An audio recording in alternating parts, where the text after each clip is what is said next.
Now I want you to remember a name for me, okay? The name is Shubal Stearns. What's the name? Shubal Stearns. Shubal Stearns. Now Shubal Stearns was an interesting character. He was an independent fundamental Baptist before there was one. He was a man who lived in New England, who was a Baptist preacher, because he believed in baptism by immersion, because he believed in soul winning. He was very fervent at it. And because he believed in discipleship, training people to go out to go soul winning, he was run out of New England area. He ended up in a place called North Carolina.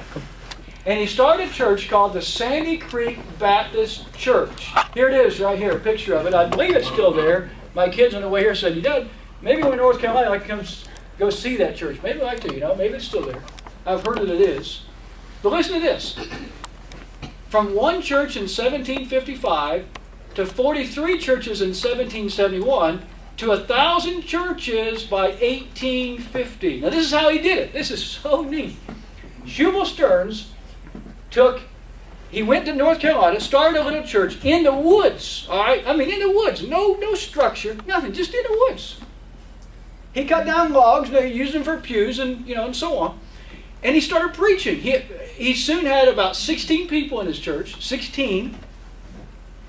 And of that 16, he realized there was a couple of families who were traveling pretty far to get to his church. So he had an idea. He said, you know what we need to do?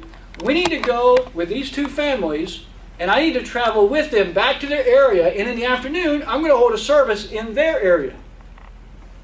And I'm going to see if we can't get a church going in that area as well. So he put a little sheet together. By the way, Shubal Stearns never had a congregation of over 100 people. He kept giving them away. This is how he did it. He had a little sheet, sign-up sheet. I could just see this, put on a log, out in the woods. Sign up on the back log, little sign-up sheet. And the title was Sitters. And if you wanted to sign up to be a sitter, you put your name on it. Now, a lot of Baptists would love to put their name on a sitter list, right? Sitters. What it meant was this. You signed up for the next week to go with Pastor Shubal Stearns to that new area, and you were going to do three things. Number one, you were going to bring food.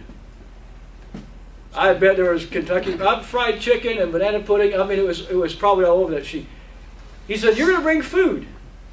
Number two, you're going to sing when you come. Not sing a special, but you're going to sing so you can show the community what kind of singing we do.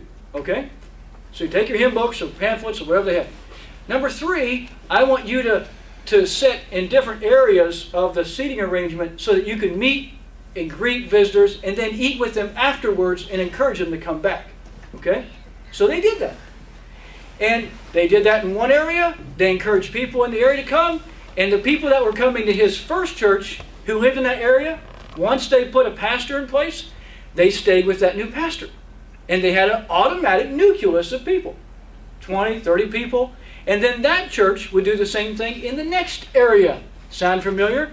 Judaea, Samaria. Shubal Stearns did this all over the place. And it started in 1755 from one church to 43 churches by 1771 to 1,000 churches by 1850. Now let me ask you something. If he was in North Carolina and he wanted to spread out and keep planting churches, there's only two ways you can go. You could go east, but you're not going to get very far because there's what we call the Atlantic Ocean. Or you could go west and keep planting churches. Guess what he did? He went west. What do we call this, folks? Bible Belt. The Bible Belt. Did you know that the Bible Belt came from a revival in church planting?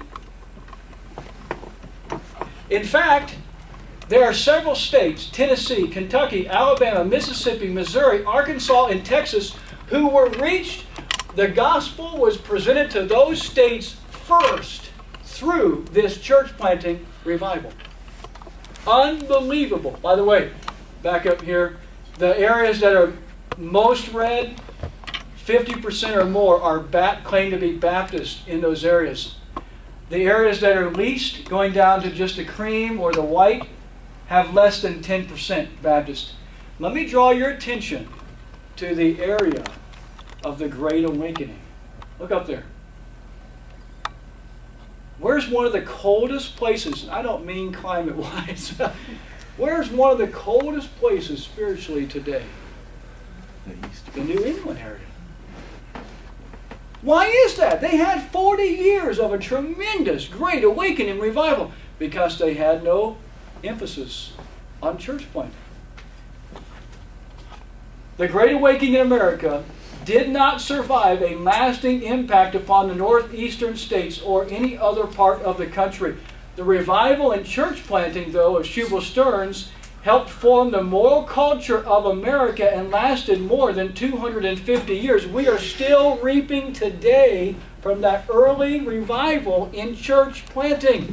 Every politician knows out there when they run for office, if they go down to the Deep South, they're going to face morally conservative people. It's from Bible-believing, not large churches. Some were, but reaching churches. Multiplying churches. Churches that were reproducing themselves. That's how they were reaching people. Question. What will North America and the world become if independent Baptists do not begin another revival of church planting? I'm going to skip along here for just a couple of things, a couple of reasons. Number one, time, but number two, I want to emphasize something here. I'm going to show the total graph here. Here is a schematic, a model, if you would, of one church starting 1, 2, 3, 4, 5 churches. On one side, they're giving to foreign missions. On the other side, they're planting 5 churches over the course of 25 years. One church every 5 years. If a church did that, if they planted one church every 5 years, look at this. Those churches, on average numbers, would be given, after 25 years, $1.4 million to missions every year. Every year. By the way, there's a church, Brother Dave Tice, I believe your pastor knows, Brother Price knows Brother David Tice, out in Las Vegas. David Tice had a desire, when he planted a church in Las Vegas, he had a desire to plant 20 churches before Jesus came back or before he died. He's on his 7th now. He plants a church about every 2 years. And when he does, he had a church, I believe, that ran close to 300 people when he started this. And every time he does, this is what he does. He takes the new area, say it's northeast Vegas, okay? And he says, boy, we have a desire to plant a church there. A man from his church that he's trained will go out and pastor that church. They supply his salary. They find a building and rent it for him, or buy a building and the church pays him back with little or no interest, so the money goes right back into the church planting fund of the church. And then he also does something that most churches would never do. Most pastors would never do this. He would encourage his people that if you lived in that area or around that area, to join that church. He didn't tell them, he would just encourage them to do it. Now, what pastor do you know would be wanting to get rid of 35, 50, 60 people and say, hey, you got my blessing, go on? Most pastors won't do that. But get this, every time he's done this, at least 35 people have gone to help the new man. Do you know how much his church runs now? Over 700 people. He's planted 7 churches and he's given over 200 people to these churches, and God has blessed his church. I think it's in the Bible, isn't it? It's more blessed to give than to receive. Give and it shall be given unto you. That's a Bible principle, right? So now his last church he helped was his son, and he helped get a building and convert a building and so on. His son, Josh Tice, started his church, I believe, just over 3 years ago as well. His son now, when he started, Josh had a brochure. I remember seeing his brochure, and in his brochure it had children's ministry on Wednesday night, choir practice on Sunday,